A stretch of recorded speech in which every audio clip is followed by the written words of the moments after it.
कर्मण्येवाधिकारस्ते मा फलेषु कदाचन। छठा अध्याय, ध्यान योग। इस अध्याय में योग साधने के अर्थात समत्व सिद्ध करने के कुछ साधन बताए गए हैं।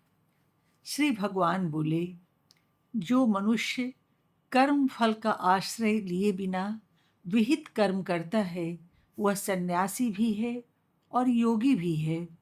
वह मनुष्य नहीं जो अग्नि का अर्थात अग्निहोत्र का और दूसरी सारी क्रियाओं का त्याग कर देता है। यहाँ विहित का अर्थ है कर्तव्य के रूप में प्राप्त हुआ सत्कर्म। अग्नि का अर्थ है साधन मात्र। जब अग्नि के द्वारा होम होता था तब अग्नि की आवश्यकता थी। सन्यासी होम नहीं कर सकते थे, इसलिए उन्हें निरग्नि कहा जाता था। मान लीजिए कि आज के युग में चरखा सेवा का साधन है, तो चरखे का त्याग करके कोई सन्यासी नहीं हो सकता। हे पांडव, जिसे सन्यास कहा जाता है उसे तू योग समझ। जिसके मन के संकल्प का त्याग नहीं किया वह कभी योगी नहीं हो सकता। योग साधने वाले मनुष्य के लिए कर्म साधन है।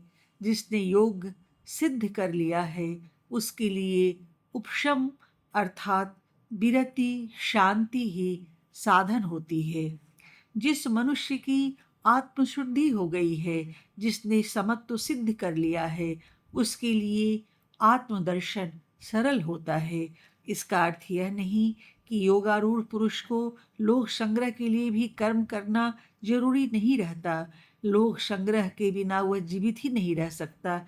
इसलिए सेवा के कर्म करना भी उसके लिए स्वाभाविक हो जाता है। वह दिखावे के लिए कुछ नहीं करता। जब मनुष्य इंद्रियों के विषयों या कर्मों में आसक्त नहीं होता, तब समस्त संकल्पों का त्याग कर देता है, तब वह योगारूढ़ कहलाता है।